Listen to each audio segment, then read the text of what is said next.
महादेव जी कह रहा है, मेरे बच्चे आज मैं तुमसे एक अत्यंत महत्वपूर्ण बात करने आया हूँ। तुम बहुत भाग्यशाली हो क्योंकि वह तुमसे बहुत प्रेम करता है। कुछ दोनों में ही तुम्हारी किस्मत एक बड़ा बदलाव लगी। तुम्हारी इतनी लंबी समय का इंतजार समाप्त होने वाला है क्योंकि तुम्हारा प्रेम ही तुमसे मिलने की योजना बना रहा है। वह अपनी योजना में अवश्य सफल होगा और तुम दोनों के सच्चे प्रेम की जीत होगी। तुम दोनों का यह प्रेम सदा ऐसा ही रहेगा। तुम दोनों के बीच जो भी गलत कमियां हैं वह दूर जरूर होंगे क्योंकि तुम दोनों एक साथ रहने के लिए ही बने हो। यदि तुम उसे अपना जीवन साथी बनाना चाहते हो तो 444 अंक लिखकर मुझे अपनी स्वीकृति जरूर प्रदान करना। मेरे बच्चे, आज मैं अपने संदेश के मध्य से तुम्हें उसके माँ की बात बताऊंगा। तुम यह जानकर चौंक जाओगे कि वह अभी क्या सोच रहा है। ऐसा लग रहा है कि वह तुमसे दूर चला गया है, अब वह वापस कभी नहीं। लेकिन यह सत्य नहीं मेरे बच्चे, वह तुम्हारे पास आने की सोच रहा है क्योंकि उसे तुम्हारी अहमियत का एहसास हो रहा है। वह इस बात को समझ गया है कि तुमसे दूर जाकर उसने कितने अनमोल व्यक्ति को अपने से दूर कर दिया। मेरे बच्चे, उसे अपनी भूल का एहसास हो गया है। शीघ्र ही वह समय अवश्य आएगा जब वह तुमसे मिलेगा और अपनी पुरानी सभी गलतियां के लिए माफी भी मांगेगा। कल रात भर तुम्हारे बीते हुए समय को बहुत याद कर रहा था। पुरानी बटन को याद करते करते उसका माम भर आया और उसकी आंखों से आंसू बहाने लगे। वह भी तुमसे दूर रहकर खुश नहीं है संगीत, किंतु अभी तक अपने अहंकार के कारण तुमसे बात करने या मिलने का प्रयास नहीं कर रहा था। किंतु कल रात उसने यह निर्णय ले लिया है कि किसी भी तरह वह तुमसे मिलेगा। अब वह भी तुमसे अलग नहीं रहना चाहता, तुम्हें अपना जीवन साथी बनाना चाहता है। कुछ गलतफहमियां के कारण उसने तुम पर इतने आप लगाए थे, लेकिन अब वह सारी गलतफहमियां दूर हो गई हैं।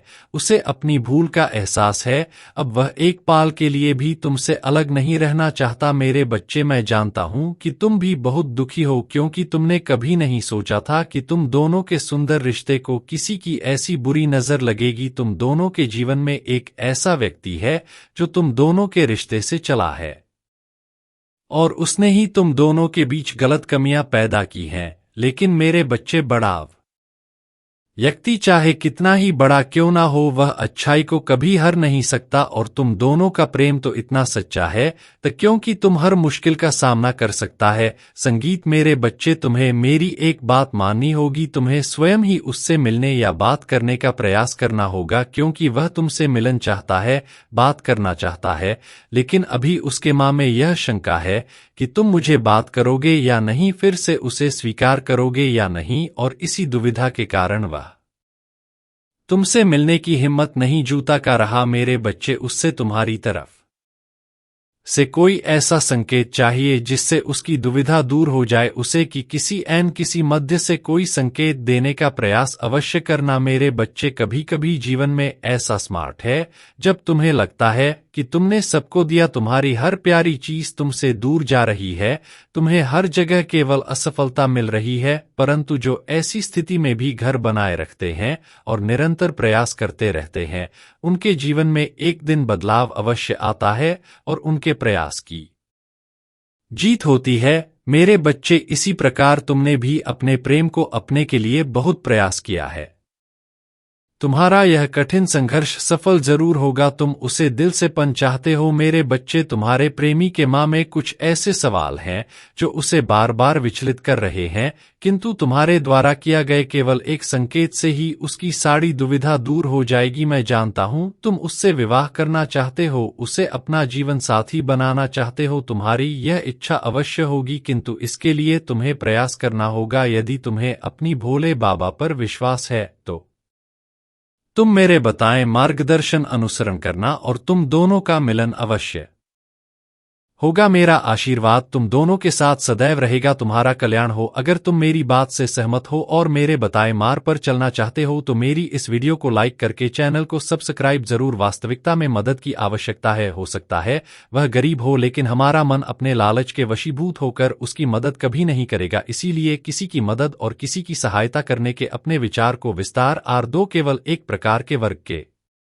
लिए अपनी सहायता या अपनी मदद पेश मत करना, उन सबके लिए समान होनी चाहिए। जरा सोचो, एक तरफ तुम्हारा मित्र रहो जिसके पास धन है, संपदा है, और दूसरी तरह कोई गरीब औरत हो जो भूखी बैठी हुई है। तुम्हारा दोस्त तुमसे कहता है कि यार आज तो खाने के लिए अच्छे अच्छे पकवान मंगवा लो बाजार से, और दूसरी तरफ वह औरत तुमसे 2 सूखी रोटी मांग रही है, तो तुम किसकी मदद करोगे? कौन मदद का हकदार सबसे पहले है? सबसे पहले हमारा कर्तव्य बनता है कि उस औरत की भूख मिटाए, लेकिन अक्सर इंसान ऐसे नहीं सोचता। वह अपने दोस्त को तो खिला देगा, उसको तो बाजार से बहुत महंगी वस्तु मांगा के दे देगा, लेकिन किसी गरीब को उसकी भूख मिटाने के लिए पैसा या धन नहीं देगा। दूसरी बात जो ख्याल में रखने की है वह यह कि सहायता करते वक्त हमारा लालच कभी भी उसके साथ नहीं जुड़ना चाहिए। अक्सर हम जब किसी की मदद करते हैं तो हमारा लालच और हमारा स्वार्थ ही उसके साथ जुड़ा होता है, और हम अपनी भविष्य की योजना तैयार करके उस आदमी की मदद करते हैं।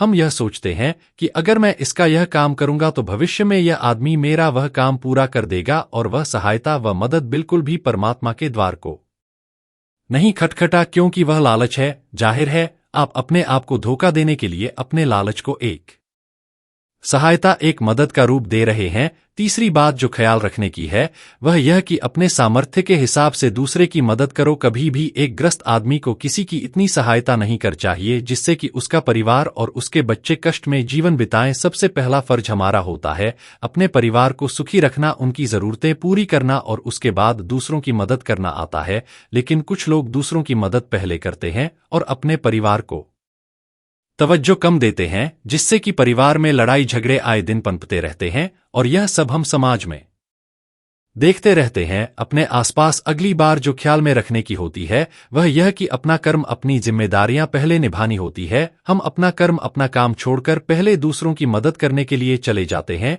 और जब दूसरा बदले में हमारी मदद नहीं करता तो हमारा दिल दुखी हो जाता है। हम सोचते हैं कि मैंने तो अपना काम छोड़कर उस आदमी की मदद की थी और वह आदमी मेरी मदद ही नहीं कर रहा है। इसीलिए अपना कर्म सर्वोपरि, अपना कर्म सबसे ऊपर, क्योंकि वही काम करने के लिए इस दुनिया में हमारा जन्म हुआ है। और सबसे आखिर में जो बात समझने की है वह यह कि परमात्मा की मर्जी से ही सब कुछ होता है। हमारा कर्तव्य है अपने कर्म को करते जाना। करनी धरनी तो ऊपर वाले के हाथ में है, इसीलिए जो कुछ भी होता है सब ऊपर वाले पर छोड़ दो। अगर तुम्हें कोई धोखा भी देता है तो यह समझ के चलो कि वह सब ऊपर वाले की करनी होती है।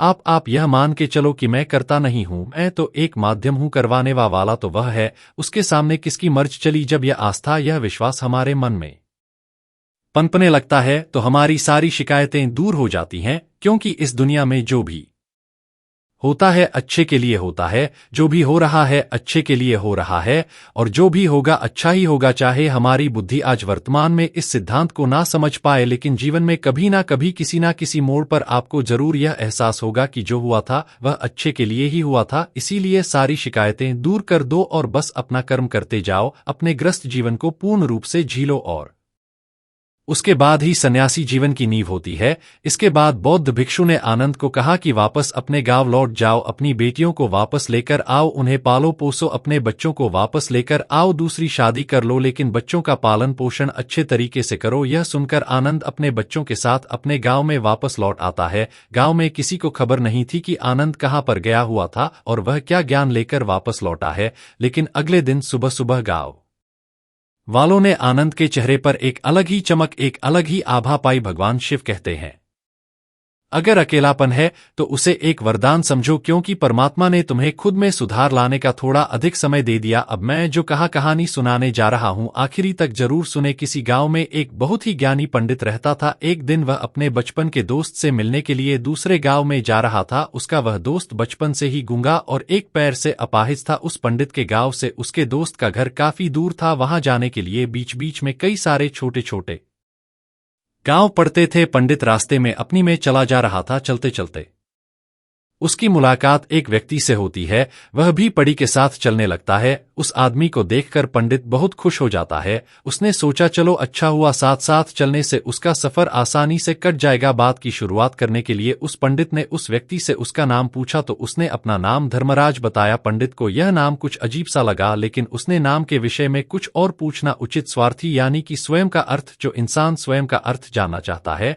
जो खुद को समझना चाहता है। क्या वह इंसान आपकी नजर में गलत है? हम जब भी किसी को स्वार थी कहते हैं तो उसका मतलब तो यही होता है कि वह आदमी स्वयं का अर्थ समझना चाहता है, तो फिर वह गलत कैसे हुआ। स्वार्थी शब्द दुनिया की नज़र में, समाज की नज़र में एक अलग ही नजरिए से समझा जाता है। अक्सर हम अपने आसपास ऐसे बहुत से लोगों को देखते हैं जो स्वभाव से बहुत अच्छे प्रतीत होते हैं, यानी कि सब लोगों की मदद करते हैं, सबसे अच्छा व्यवहार रखते हैं।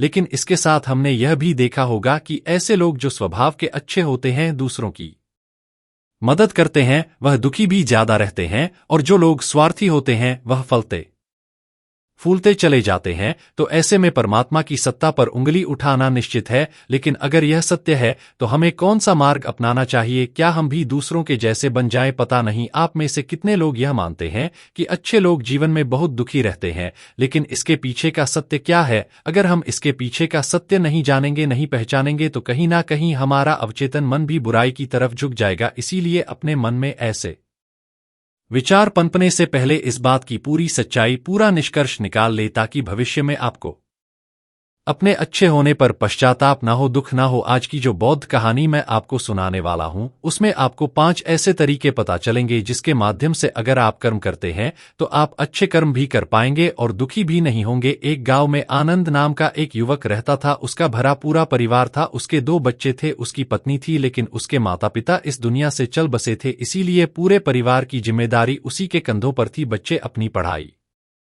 करते थे और उसकी पत्नी अपने घर गृहस्थी के कामों के साथ सारा गाय भैंस बकरी आदि का दूध बेचकर अपना ना घर चलती थी। और आनंद पहाड़ में पत्थर तोड़ने का काम करता था। मेहनत भरा काम था। पूरे दिन काम करता तो रात को थक कर घर पर वापस लौटता। लेकिन इतनी मेहनत करने के बाद भी अगर आनंद को गांव का कोई भी आदमी मदद के लिए बुलाता तो आनंद कभी भी नहीं करता था। उसके जीवन का एक ही सिद्धांत था, अगर मैं दूसरों की मदद करूंगा तो परमात्मा मेरा साथ देंगे, परमात्मा मेरे साथ कुछ बुरा नहीं होने देंगे। आनंद अपने इस सिद्धांत का पालन बहुत ही कड़ाई के साथ करता था। वह इस सिद्धांत पर इतना विश्वास करता था कि अगर कोई बाहर का आदमी उससे मदद मांग ले तो वह अपने घर का काम भी अधूरा छोड़कर उस आदमी की मदद करने के लिए पहुंच जाता था, जिसकी वजह से उसकी पत्नी बहुत परेशान रहती थी। वह अक्सर आनंद को समझाने की कोशिश करती थी कि सबसे पहले अपना काम करो, अपने परिवार को देखो, 2 बच्चे हैं हमारे और फिर भी तुम दूसरों के काम करने में लगे रहते हो। अरे अपने घर को तो संभालो।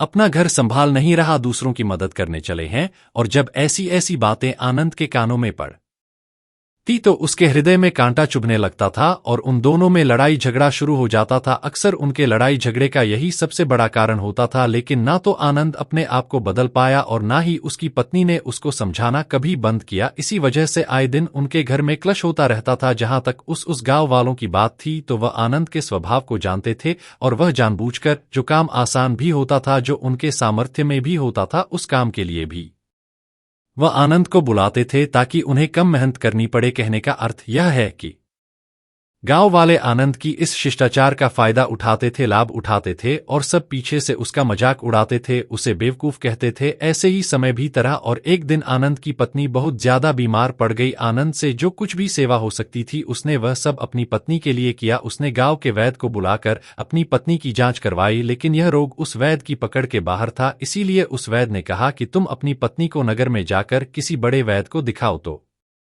तुम्हारी पत्नी की जान बच सकती है। जल्द से जल्द नगर पहुंचने की व्यवस्था करो, नहीं तो तुम्हारी पत्नी के प्राण संकट में हो जाएंगे। यह सुनकर आनंद के पैरों तले जमीन फिसल गई। उसने यह नहीं सोचा था कि उसकी पत्नी के प्राण संकट में है। वह सोच रहा था कि कोई साधारण सा ओम नमः शिवाय